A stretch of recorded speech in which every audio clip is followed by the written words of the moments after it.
Good morning, students.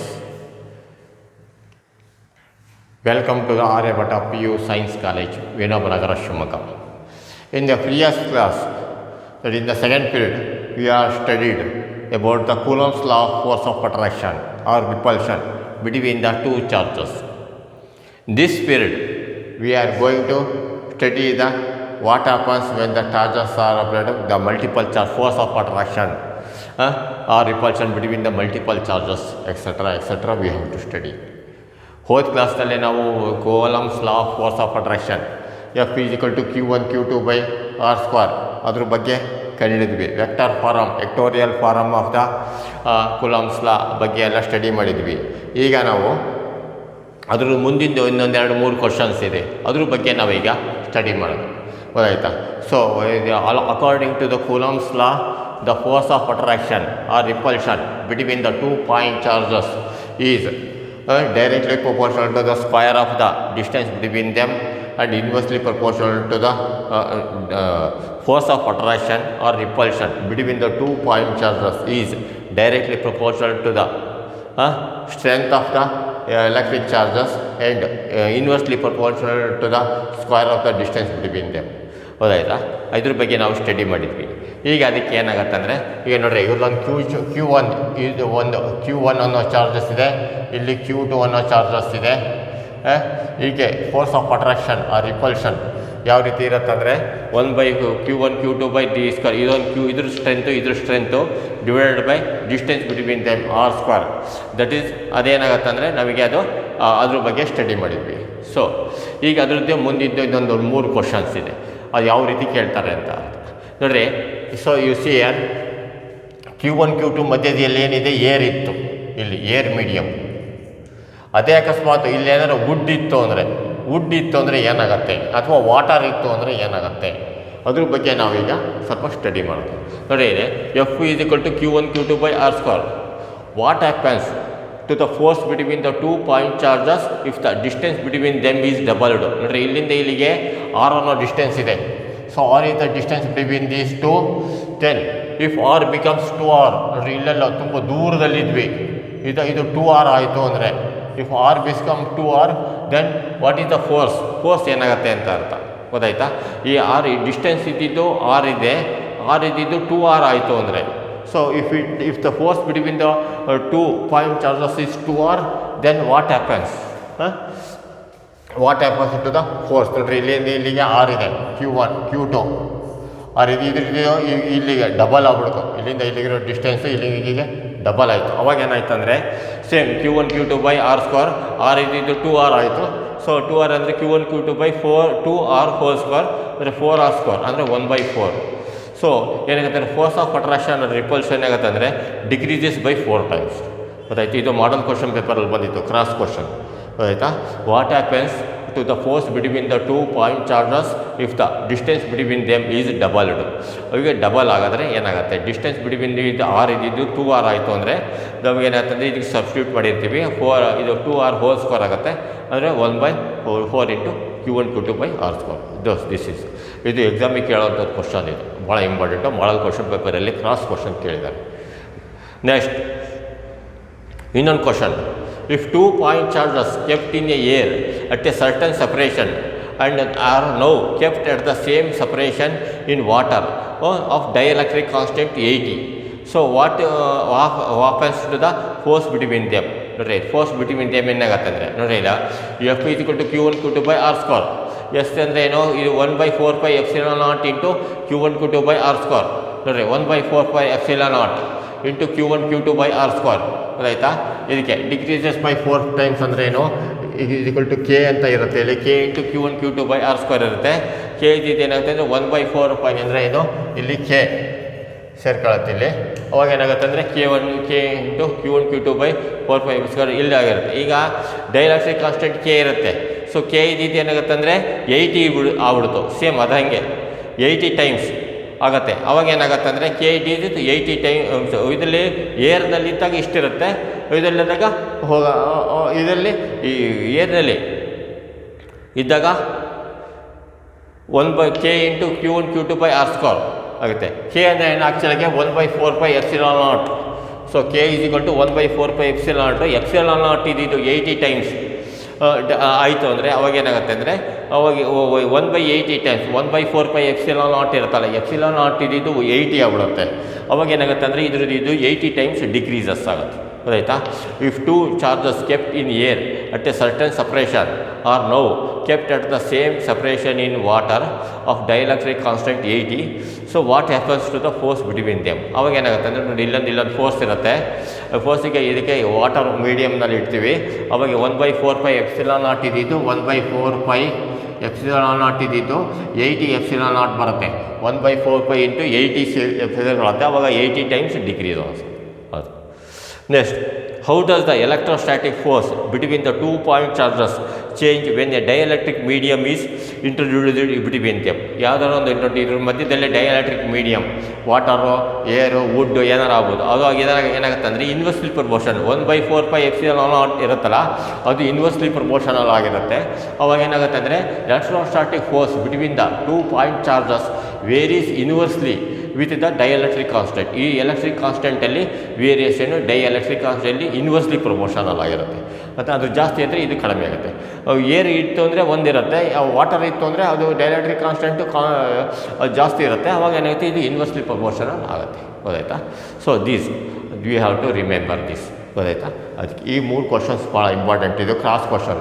ಇದಕ್ಕೆ ಕೇಳಿದ್ದಾರೆ July 17ನೇ ಇಸ್ವಿನಲ್ಲಿ ಕೇಳಿದ್ದಾರೆ. How does the electrostatic force between the 2 point charges change when a dielectric medium is introduced between them ಇದೆ, ಅದನ್ನು ಕೇಳಿದ್ದಾರೆ. ಇದಕ್ಕೆ electrostatic force between the 2 point charges varies inversely with the dielectric constant 2017ರಲ್ಲಿ ಕೇಳಿದ್ದಾರೆ. ಇದು ಆಯಿತಾ? ಇದು ಭಾಳ ಇಂಪಾರ್ಟೆಂಟ್. ಇದು ಅಷ್ಟೇ. ಈ ಕ್ವಶನಲ್ಲೂ ಸಹ ಮಾಡಲ್ ಕ್ವಶನ್ ಪೇಪರಲ್ಲಿದೆ. ಸೊ ಹಂಗಾಗಿ ಇದು ನೀವು ಇಂಪಾರ್ಟೆಂಟ್ ಆಗಿರುತ್ತೆ. ಆಯಿತು. ನೆಕ್ಸ್ಟ್ ನೆಕ್ಸ್ಟ್ ಈಗ ನಾವು ಹೋದ ಫೀಲ್ಡಲ್ಲಿ force between the 2 point charges Q1 Q2 ಬಗ್ಗೆ ಸ್ಟಡಿ ಮಾಡಿದ್ವಿ. Force of attraction or repulse between the Q1 Q2 ಇದೆಲ್ಲ ಅದ್ರ ಬಗ್ಗೆ ಸ್ಟಡಿ ಮಾಡಿದ್ವಿ. ಅದು ಅಂದ್ರೇನು 1/4 F is equal to 1/4 epsilon naught into Q1 Q2 by R square ಬಗ್ಗೆ ಸ್ಟಡಿ ಮಾಡಿದ್ವಿ. ಬರೀ ಎರಡೇ ಚಾರ್ಜಸ್ Q1 Q2 ಇತ್ತು. ಈಗ so now we are going to study the multiple charges. Multiple charges ಅಂದರೆ ಎರಡಕ್ಕಿಂತ ಜಾಸ್ತಿ ಇದ್ದರೆ, ಒಂದು ಚಾರ್ಜಸ್ ಮೇಲೆ ಒಂದಕ್ಕಿಂತ ಜಾಸ್ತಿ ಇದ್ದರೆ ಏನಾಗುತ್ತೆ ಅಂತ ಅರ್ಥ. ಈಗ ಉದಾಹರಣೆ ಕ್ಲಾಸ್ Q1 ಚಾರ್ಜಸ್, ಇನ್ನೊಂದು Q2 ಚಾರ್ಜಸ್ ಇದೆ. ಇದಕ್ಕೆ ಫೋರ್ಸ್ ಆಫ್ ಅಟ್ರಾಕ್ಷನ್ ರಿಪಲ್ಷನ್ ಏನು ಮಾಡ್ತಿದ್ವಿ, ಇದಕ್ಕೆ 1/4 epsilon naught Q1 Q2 by R square ಅಂತ ಕಂಡುಹಿಡಿತಿದ್ರಿ. ಈಗ ನೆಕ್ಸ್ಟ್ ಇದು ಭಾಳ ಸಿಂಪಲ್. ಇನ್ನೊಂದು Q3 ಅನ್ನೋ ಚಾರ್ಜಸ್ ಇದೆ. ಇದಕ್ಕೇನು ಮಾಡ್ತಾರೆ, ಇದಕ್ಕಷ್ಟೇ Q1 Q3 by 1/4 epsilon naught into Q1 Q3 by R square. ಅದೇ ರೀತಿ ಇಲ್ಲೊಂದು Q4 ಅನ್ನೋ ಚಾರ್ಜಸ್ ಇದೆ, ಇಲ್ಲೊಂದು Q5 ಇದೆ. ಹಾಗೆ ಈ ರೀತಿ Qn ಚಾರ್ಜಸ್, ಹೀಗೆ n ನಂಬರ್ ಆಫ್ ಚಾರ್ಜಸ್ ಇದ್ದಾವೆ. ಅವಾಗ ಏನಾಗುತ್ತೆ ಅಂದರೆ ಯಾವ ರೀತಿ ಮಲ್ಟಿಪಲ್ ಚಾರ್ಜಸ್ ಆಗುತ್ತೆ ಅಂತ ಅರ್ಥ. ಏನಿಲ್ಲ, ಭಾಳ ಸಿಂಪಲ್. ಇದರಲ್ಲಿ Q1 Q2ಗೆ ಏನು ಮಾಡ್ತಿದ್ವಿ, Q1 Q2 by R square, Q1 Q2 by R1 square ಅಂತ ಬರ್ತಿದ್ವಿ. ಇನ್ನೊಂದು ಚಾರ್ಜಸ್ ಇತ್ತು Q2 ಇತ್ತು, Q3 ಇತ್ತು. Q3 ಚಾರ್ಜಸ್ಸಿಗೆ ಏನು ಮಾಡ್ತೀವಿ, 1/4 epsilon naught into Q1 Q3 by R1 3 square into unit vector 1 3 ಡೈರೆಕ್ಷನಲ್ಲಿ ಇರುತ್ತೆ. ಅದೇ ರೀತಿ Q5 ಇತ್ತಂದರೆ Q1 Q5 by R5 square ಅಂತ ಬರ್ತಿದ್ವಿ. ಹಾಗೆ ಅದು ಒಂದೊಂದೇ ಚಾರ್ಜಸ್ಸನ್ನೇ ಮಲ್ಟಿಪ್ಲೈ ಮಾಡ್ಕೊಂತ ಎಲೆಕ್ಟ್ರೋಸ್ಟ್ಯಾಟಿಕ್ ಕೂಲಾಂಬ್ಸ್ ಲಾ ಅಪ್ಲೈ ಮಾಡ್ಕೊಂತ ಅಷ್ಟನ್ನು ಅಡಿಷನ್ ಮಾಡ್ತಾ ಹೋಗೋದು. ಅಡಿಷನ್ ಮಾಡಿ ಲಾಸ್ಟಿಗೆ ಎಷ್ಟು ಬರುತ್ತೆ ಅಂತ ಬರೆಯೋದು. ಅದೇ ಮಲ್ಟಿಪಲ್ ಚಾರ್ಜಸ್. ಗೊತ್ತಾಯ್ತಾ? ಅದು ಮಲ್ಟಿಪಲ್ ಚಾರ್ಜಸ್ ಹೆಂಗಾಗುತ್ತೆ ಅಂತ ಇದನ್ನು ನಿಮಗೆ ಜ್ಞಾಪಕ ಇಟ್ಕೊಳ್ಳಿ. ಇದ್ರ ಮೇಲೆ ಕ್ವಶನ್ ಏನು ಆದಷ್ಟು ಅದು ಕೇಳೋದಿಲ್ಲ. ಗೊತ್ತಾಯ್ತಾ? ನೆಕ್ಸ್ಟ್ ಇನ್ನೊಂದೇನೆಂದರೆ ಇದಕ್ಕೆ ಟೋಟಲ್ ನಂಬರ್ ಆಫ್ ಫೋರ್ಸಸ್, ಇದ್ರ ಬಗ್ಗೆ ಇದನ್ನು ನಾವು ಕಲಿಯಬೇಕು. ಅದೇ ರೀತಿ ಈಗ ನಾನು ಏನು ಹೇಳಿದ್ನೋ ಅದನ್ನೇ ಎಕ್ಸ್ಪ್ಲನೇಷನ್ ರೂಪದಲ್ಲಿ once I am going to say the principle of superposition. ಇದಕ್ಕೆ ನಾವು ಪ್ರಿನ್ಸಿಪಲ್ ಆಫ್ ಸೂಪರ್ ಪೊಸಿಷನ್ ಅಂತ ಕರಿತೀವಿ. So which principle is employed in finding the force between the multiple charges, principle of superposition ಅಂತ ಕರಿತೀವಿ. So ಅದ್ರ ಪ್ರಕಾರ ಏನಾಗುತ್ತೆ ಅಂತ ನಿಮಗೊಂದು ಕ್ವಶನ್. ಗೊತ್ತಾಯ್ತಾ? ಹೀಗೆ ಅದೇ ರೀತಿ what is the state the explain the principle of superposition ಅಂತ ಕೇಳ್ತಾರೆ. Explain the principle of superposition of to calculate the force between the multiple charges. Multiple charges ಒಂದಕ್ಕಿಂತ ಜಾಸ್ತಿ ಚಾರ್ಜಸ್ ಬಂತು ಅಂದರೆ, ಎರಡಕ್ಕಿಂತ ಜಾಸ್ತಿ ಬಂತು ಅಂದರೆ ಮಲ್ಟಿಪಲ್ ಚಾರ್ಜಸ್ಸಲ್ಲಿ ಯಾವ ರೀತಿ ಫೋರ್ಸ್ ಫೋರ್ಸ್ ಯಾವ ರೀತಿ ಕಂಡುಹಿಡ್ತೀವಿ ಅಂತ ಈಗ ನಾನು ಏನು ಹೇಳಿದ್ನೋ ಅದನ್ನೇ ಎಕ್ಸ್ಪ್ಲನೇಷನ್ ರೂಪದಲ್ಲಿದೆ. ಫಸ್ಟ್ನೇದೇನೋ this principle gives the method to find the force of given charges. ನೋಡಿ, ಈ ಒಂದು ಗಿವನ್ ಚಾರ್ಜಸ್ ಇದ್ದಾವೆ, ಇದನ್ನು ಒಂದು ಯಾವ ರೀತಿ ನಾವು ಒಂದು ಮೆಥಡ್ ಮುಖಾಂತರ ಅದನ್ನು ನಾವು ಅದನ್ನು ಎಕ್ಸ್ಪ್ಲೇನ್ ಮಾಡ್ಬೋದು, ಕಂಡುಹಿಡಿಬೋದು.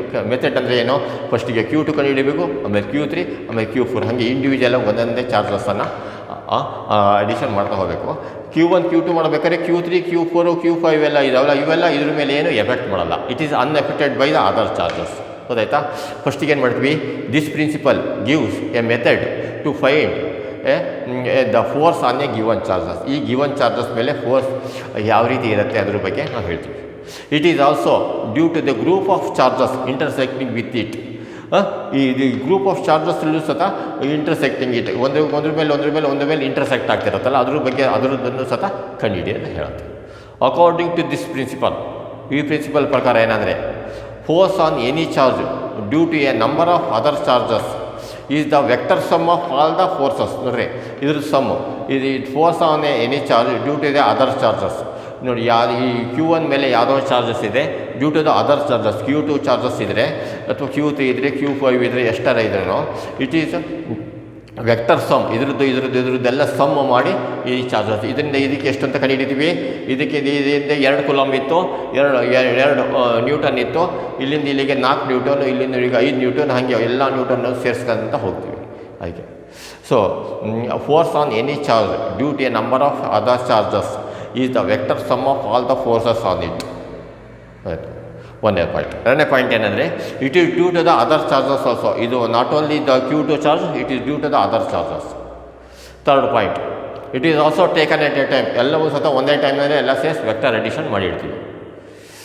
The individual forces are unaffected. ನೋಡಿ, ಈ ಬರೀ ಇಂಡಿವಿಜುವಲ್ ಫೋರ್ಸಸ್ ಯಾವ ಸಹ ಇದ್ರ ಜೊತೆಗೆ ಸೇರ್ಕೊಂಡು ಏನು ಎಫೆಕ್ಟ್ ಆಗಲ್ಲ. It is due to the presence of other charges. ಈ ಚಾರ್ಜಸ್ ಇರಬೇಕಾದ್ರೆ ಈ ಚಾರ್ಜಸ್ಸನ್ನು ಜೊತೆಗೆ ಸೇರಿಸ್ಕೊಂಡೆ ಎಲ್ಲ ಮಾಡ್ತೀವಿ. ಗೊತ್ತಾಯ್ತು? ಅದು ಅಂಡರ್ಸ್ಟ್ಯಾಂಡಿಂಗ್, ಇದ್ರದ್ದು ಯಾವ ರೀತಿ ಅಂಡರ್ಸ್ಟ್ಯಾಂಡಿಂಗ್ ಆಗಂತೆ ನಿಮಗೆ ಆಗಲೇ ಗೊತ್ತಾಗಿದೆ.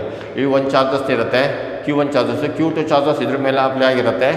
ಇದ್ರದ್ದು ಫೋರ್ಸ್ ಆಫ್ ಅಟ್ರಾಕ್ಷನ್ ಎಷ್ಟು ಅಂತ ಕಂಡುಹಿಡಿತೀವಿ. ಆಮೇಲೆ ಜೊತೆಗೆ ಇದರಂಗೆ ಇದನ್ನು ಕಂಡುಹಿಡಿತೀವಿ.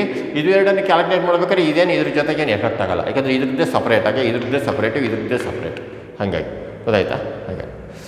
ಸೊ ಅದನ್ನು ಈಗ understanding of the super position, ಯಾವ ರೀತಿ ಇದನ್ನು ಅಂಡರ್ಸ್ಟ್ಯಾಂಡಿಂಗನ್ನು ಈಗ ನಾನು ಇದನ್ನು ಹೇಳಿದ್ನಲ್ಲ ಅದನ್ನು ಈಕ್ವೇಷನ್ ರೂಪದಲ್ಲಿ ಹೇಳಬೇಕು. ಅಂದರೆ ಏನು, ಈಗ ನಾನು ಮತ್ತೊಂದ್ಸರಿ ಎಕ್ಸ್ಪ್ಲೇನ್ ಮಾಡ್ತೀನಿ. ಪ್ರಿನ್ಸಿಪಲ್ ಆಫ್ ಸೂಪರ್ ಪೊಸಿಷನ್ ಏನಂದರೆ ಏನು, this principle gives a method to find the force on a given charge. This principle gives a method to find the force on a given charge. It is also due to the group of charges intersecting with it. It is also due to the group of charges intersecting with it. According to this principle, force on any charge due to a number of other charges is the vector sum of all the forces on that charges. Force on any charge due to a number of other charges is the vector sum of all the forces on that charge. It is due to the other charges also. It is due to the other charges also. It is also taken at a time. Individual forces are unaffected. It is due to the presence of other charges. So understanding of superposition. ಈಗ ನಾವು ಇವಷ್ಟೊಂದು ಏನಿದ್ದೀರಾ ಅದನ್ನು equation ರೂಪದಲ್ಲಿ ಬರೀಬೇಕು. ನೋಡ್ರಿ, consider the following: Q1 Q2 Q3 Qn is equal to system of charges. ಅದೆಲ್ಲ ಒಂದು ಕಡೆ system of charges. ಹೌದು. Force on Q1 due to Q2. ನೋಡ್ರಿ, force on Q1 due to Q1 ಮೇಲೆ ಈ Q2 ಅನ್ನೋ ಚಾರ್ಜಸ್ ಈಸ್ ಈಕ್ವಲ್ ಟು ಏನಾಗಿರುತ್ತೆ ಅಂದರೆ ಅದರ್ ಚಾರ್ಜಸ್ ಆರ್ ಅನ್ಎಫೆಕ್ಟೆಡ್. ಗೊತ್ತಾಯ್ತಾ? Force on Q1 due to Q2 is equal to unaffected by the charges Q2 Q3 Q4 etcetera Qn. So total forces on F on Q1 due to Q2 Q3 Q4 Qn is F1 ಅಂದರೆ ಏನು, F12 plus F13 plus F14 etcetera F1n. ಒಂದು ಮೇಲೆ ಎರಡನೇ charges apply ಮಾಡಿದೆ. ಅದೇ force on ಒಂದು ಮೇಲೆ 3 ಅನ್ನೋ ಚಾರ್ಜಸ್ ಅದ್ರ ಮೇಲೆ ಅಪ್ಲೈ ಮಾಡಿದರೆ ಅಂದರೆ M13. Force on 1 due to 3 force on 1, due to 4 force on 1 etcetera force on 1 due to n. ಗೊತ್ತಾಯ್ತಾ? ಈ ಚಾರ್ಜಸ್ ಇದ್ರ ಮೇಲೆ ಅಪ್ಲೈ ಮಾಡ್ತಾ ಇದೆ. ಗೊತ್ತಾಯ್ತು? ಸೊ ಇದು F12 ಅಂದರೆ ಏನೋ 1/4πε0 ಇಂಟು F1 ಅಂದರೆ Q1 Q2 by R12 score into unit vector. ಇದು ಡೈರೆಕ್ಷನ್ ಇದೆ ಇದಕ್ಕೆ, ಅದಕ್ಕೆ R12 R ಕ್ಯಾಪ್ 12. ಅದೇ ರೀತಿ F13 ಅಂದರೆ ಏನೋ 1/4πε0 into Q1 Q3 by R13 whole square into R13 cap. ಅದೇ ರೀತಿ F14 ಅಂದರೆ ಏನೋ Q1 Q4 by R14 square into R13 cap.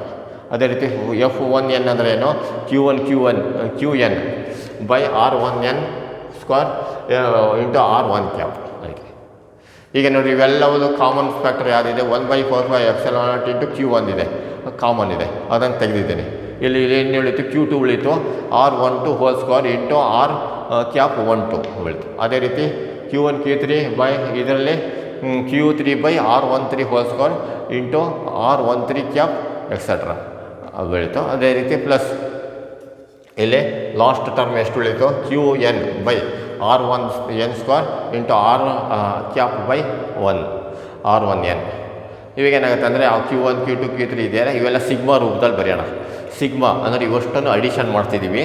ಹಾಗೆ ಯಾವ ರೀತಿ ಅಂದರೆ I = 2 to 3 ನೋಡಿರಿ, ಇಲ್ಲಿ 2 ಇಂದ ಸ್ಟಾರ್ಟ್ ಆಗಿದೆ, 1 ಸ್ಟಾರ್ಟ್ ಆಗಿಲ್ಲ. ಸೊ 2 ಇಂದ ಸ್ಟಾರ್ಟ್ ಆಗುತ್ತೋ n ಬಂದಿದೆ, end point, starting point 2 ending point n. ಇಲ್ಲಿ R12 ಇದೆ, ಅದೇ ರೀತಿ R1I ಅಂತ ಬರೆದೀವಿ. I ಅಂದರೆ ಏನು, 2 ಆದರೆ 2, 3 ಆದರೆ 3, ಹಾಗೆ ಎಷ್ಟಿದೆ ಅಂತ by QI into R1I. R1 ಅಂದರೆ R13 R1n ಇದೆ, n ಬದಲಿ ಇಲ್ಲಿ I ಅಂತ ಬರೆದೀವಿ. ಅಂದರೆ I ಇರಿದಿದ್ದು ವೇರಿಯೇಷನ್ ಆಗುತ್ತೆ, 1ರಿಂದ n ವೇರಿಯೇಷನ್ ಆಗ್ತಿರುತ್ತೆ ಅಂತ. ಇಲ್ಲಿ 1 ಬರೆದ್ರೆ ಇಲ್ಲೂ 1, ಎಲ್ಲ ಕಡೆನೂ ಒಂದೊಂದು ಬರೀಬೇಕು. I = 4 ಬರೆದ್ರೆ ಇಲ್ಲೂ 4, ಇಲ್ಲೂ 4, ಇಲ್ಲೂ 4. I = 10 ಬರೆದ್ರೆ I = 10, ಇಲ್ಲೂ 10, ಇಲ್ಲೂ 10, ಇಲ್ಲೂ 10. ಒಟ್ಟಿಗೆ ಎಂಡ್ ಪಾಯಿಂಟ್ ಮಾತ್ರ n ಇದೆ ಇರುತ್ತೆ. ಗೊತ್ತಾಯ್ತು? ಅದೇ ರೀತಿ ಸಿಗ್ಮಾ ನೋಟೇಷನ್ ಇದರಲ್ಲಿ ಬರೆದಿದ್ದೀವಿ. ಇದನ್ನು ಕ್ಲೀನಾಗಿ ಎರಡು ಸರಿ 3 ಸರಿ ಓದಿ ಇದೇನೇನು ಕಲಿಯೋಂಥದ್ದು ಇದರ ಈ ನೆಕ್ಸ್ಟ್ ಕ್ವಶನಲ್ಲಿ ಮಾತ್ರ ಕಲಿಯೋಂಥದ್ದಿದೆ. ಗೊತ್ತಾಯ್ತಾ? ಸೊ ಅದಕ್ಕೆ ಇದು ಮಾಡ್ತಿದ್ದೆ. Next one is electric field lines. ಗೊತ್ತಾಯ್ತಾ? ಈ ಎಲೆಕ್ಟ್ರಿಕ್ ಫೀಲ್ಡ್ ಲೈನ್ಸ್ ಯಾವ ರೀತಿ ಇರುತ್ತೆ ಅನ್ನೋದ್ರ ಬಗ್ಗೆ ಈಗ ನಾವು ಏನೋ ಸ್ಟಡಿ ಮಾಡೋದು. ಗೊತ್ತಾಯ್ತಾ? ಈಗ ಎಲೆಕ್ಟ್ರಿಕ್ ಫೀಲ್ಡ್ ಲೈನ್ಸ್ ಅಂದರೆ ಏನು, ಈಗ ಯೂನಿಟ್ ಪಾಸಿಟಿವ್ ಚಾರ್ಜ್ ನೋಡಿರಿ, ಇಲ್ಲಿ ಮ್ಯಾಗ್ನೆಟಿಕ್ ಫೀಲ್ಡ್, ಒಂದು ಮ್ಯಾಗ್ನೆಟ್ ತೊಗೊಂಡಿರ್ತೀರ, ಸುತ್ತಲೂ ಮ್ಯಾಗ್ನೆಟಿಕ್ ಅದನ್ನು ಹತ್ರ ತೊಗೊಂಡೋದ್ರೆ ಅಟ್ರಾಕ್ಟ್ ಆಗುತ್ತೆ. ಅದೇ ರೀತಿ ಎಲೆಕ್ಟ್ರಿಕಲ್ಲು ಸಹ ಅಟ್ರಾಕ್ಟ್ ಆಗುತ್ತೆ. ಈ ಎಲೆಕ್ಟ್ರಿಕಲ್ ಅಟ್ರಾಕ್ಟ್ ಆಗುತ್ತೆ ಅಂದರೆ ಯಾವುದಾದ್ರು ನೀವು example, there is a positive charges ಇದೆ. ಈ ಪಾಸಿಟಿವ್ ಚಾರ್ಜ್ ಸುತ್ತಲೂ ಸಹ ಎಲೆಕ್ಟ್ರಿಕ್ ಫೀಲ್ಡ್ ಅಪ್ಲೈ ಆಗಿರುತ್ತೆ. Force experienced by the positive charge. ಒಂದು ಪಾಸಿಟಿವ್ ಚಾರ್ಜ್ ಇದೆ, so there is a one positive charge. there is a force experienced all around this positive charge. There is a force experienced, that is a electric field. Electric field ಅಂದರೆ force experienced by a unit positive charge placed at that point. ನೋಡಿರಿ, ಇದೊಂದು point ಇದೆ, ಈ point ಸುತ್ತಲೂ ಸಹ electric force experienced ಅದಲ್ಲ, ಅದಕ್ಕೆ ನಾವು ಎಲೆಕ್ಟ್ರಿಕ್ ಫೀಲ್ಡ್ ಅಂತ ಕರಿತೀವಿ. ಹೌದಾ? So what is electric field? Example ಇದು ಜುಲೈ 2016 ಬಂದಿತ್ತು. Electric field due to a point charge at a point in space is defined as force experienced by a unit positive charge placed at that point. ನೋಡಿರಿ, ಇದು main ಆಗಿರೋದೇ definition ಇಲ್ಲಿಂದ. The force experienced by a unit positive charge placed at that point. ಅದು ಇದಿಷ್ಟನ್ನೇ ಬರೆಯೋಂಗಿಲ್ಲ, ಇದನ್ನು ಬರೀಬೇಕು. What is electric field ಅಂದರೆ ಏನು? Electric field due to a point charge at a point in space is defined as. ಯಾಕಂದರೆ electric field ಅನ್ನೋದು direction ಇದೆ, vector quantity, ಅದಕ್ಕೋಸ್ಕರ vector form ಥರದಲ್ಲೇ ಇದೆಲ್ಲ ಬರೀಬೇಕು. ಅದಕ್ಕೆ ಡೈರೆಕ್ಷನ್ ಎಲ್ಲಿದೆ ಅನ್ನೋದು ಸೇರಿಸೇ ಬರೀಬೇಕು. Electric field due to a point charge at a point in space is defined as the force experienced by a unit positive charge placed at that point. The force experienced by a unit positive charge placed at that point. ಗೊತ್ತಾಯ್ತು? ಇದಕ್ಕೆ electric field ಅಂತ ಕರೀತೀವಿ. Electric field ಇದೆ vector quantity, ಅದಕ್ಕೆ starting point ending point ಇರುತ್ತೆ. ಗೊತ್ತಾಯ್ತಾ? ಅದಕ್ಕೆ ಗೊತ್ತಾಯ್ತಾ? Is electric field a scalar or vector quantity ಅಂದರೆ ಮಾಡಲ್ ಕ್ವಶನ್ ಪೇಪರಲ್ಲಿ ಬಂದಿತ್ತು ಇದು.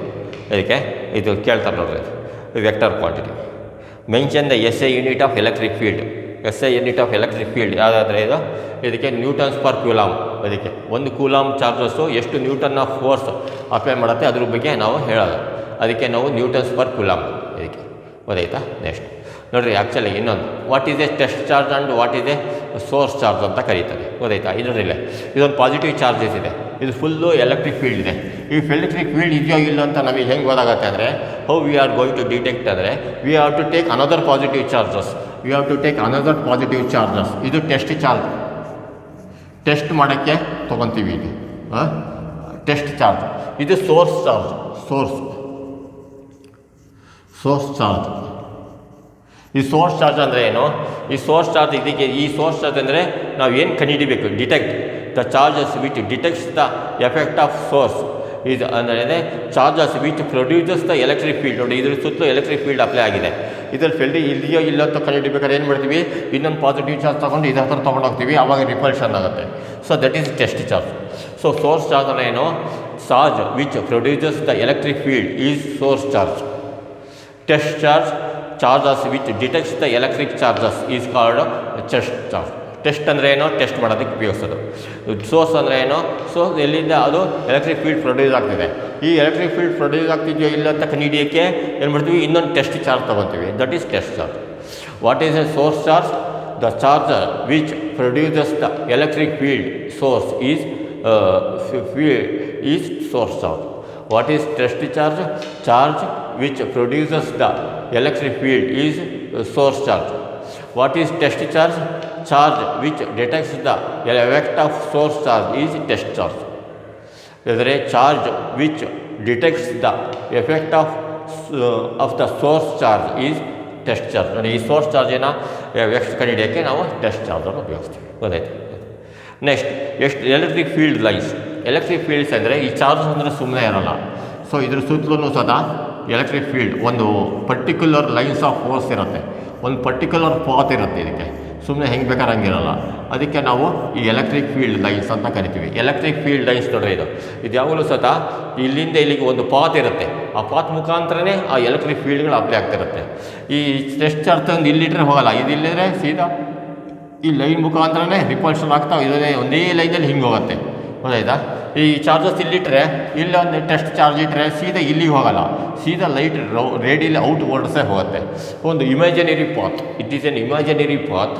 ಅದಕ್ಕೆ ನಾವು ಎಲೆಕ್ಟ್ರಿಕ್ ಫೀಲ್ಡ್ ಲೈನ್ಸ್ ಅಂತ ಕರಿತೀವಿ. What is electric field line? Model question ಪೇಪರಲ್ಲಿ ಬಂದಿದೆ ಅದು. ಅದಕ್ಕೆ electric field line is the path of a free unit isolated positive charge tends to move or moved. ನೋಡಿರಿ, ಇಲ್ಲಿ ಏನಾರ ಇತ್ತು ಅಂದರೆ ಒಂದು ಐಸೋಲೇಟೆಡ್ ಚಾರ್ಜಸ್ ಇದು ಕರೆಕ್ಟಾಗಿ ಒಂದೇ ಪಾತ್ನಲ್ಲಿ ಹಿಂಗೆ ಮೂವ್ ಆಗಿ ಹೋಗ್ತಿರತ್ತೆ.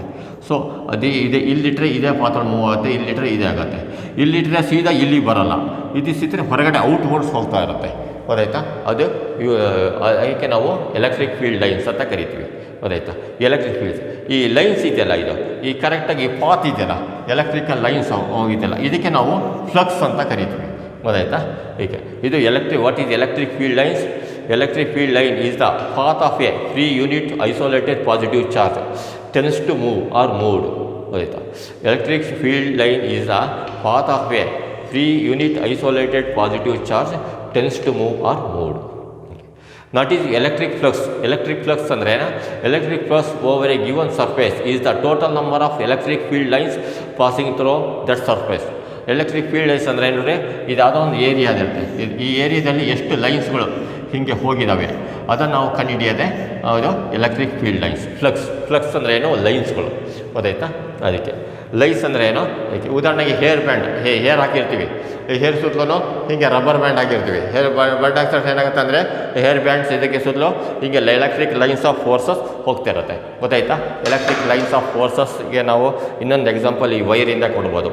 ನೋಡಿರಿ, ಹಿಂಗಿರುತ್ತೆ electric lines of force.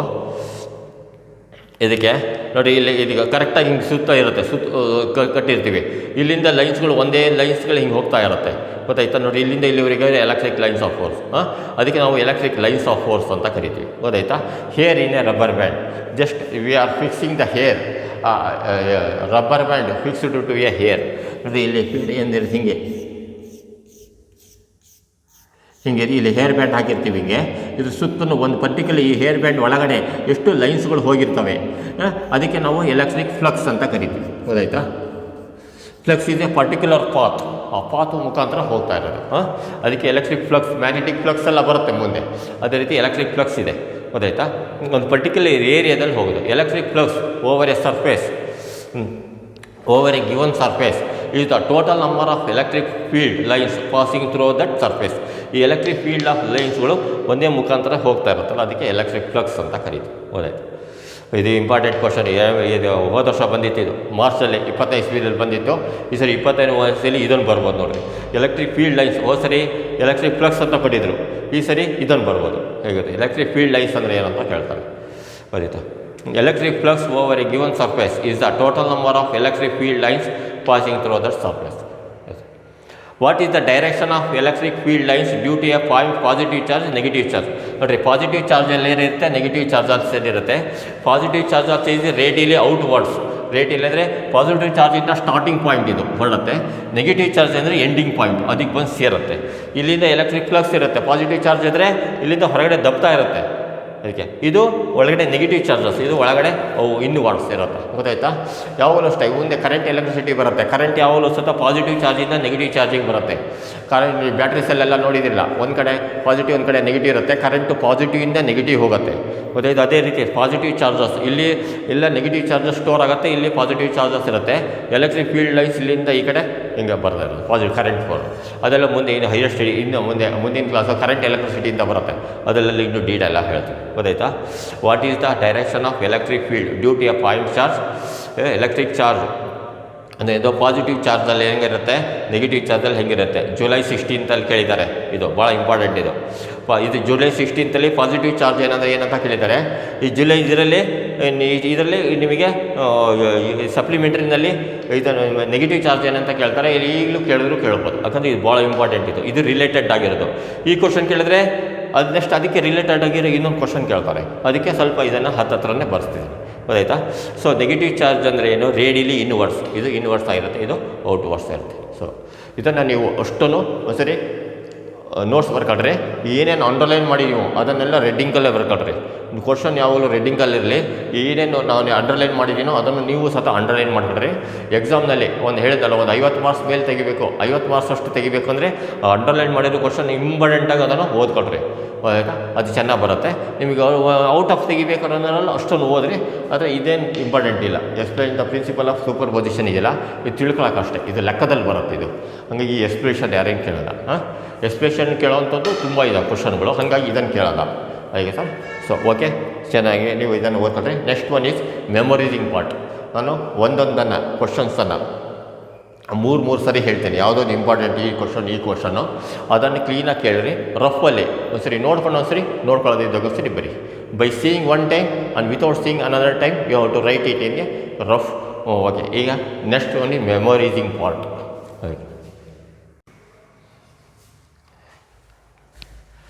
Yes, next is memorizing part. I will explain the explanation question answers in 3 times, and you have to write it or in a rough by seeing one time and without seeing another time. You have to write it. I will explain the some questions. These are not important. I think it is very important. This is one short question 80 times. This is the calculation, and I think I have to explain. I start from this part. What is electric field? Better to explain from this point. So this is the explanation subject, and I think it is not important here. And in the CET it is very important. And you have to start. I will start from this electric field. Listen carefully. Define electric field. July 16th. Very important. Electric field due to a point charge at a point in space is defined as. Electric field due to a point charge at a point in space is defined as. Electric field due to a point charge at a point in space is defined as the force experienced by a unit positive charge placed at that point. the force experienced by a unit positive charge placed at that point. The force experienced by a unit positive charge placed at that point. Next question. It is a vector quantity. You know this. It is single line questions. Not necessary to explain. You have to learn it here. What is source charge? The charge which produces the electric field is source charge.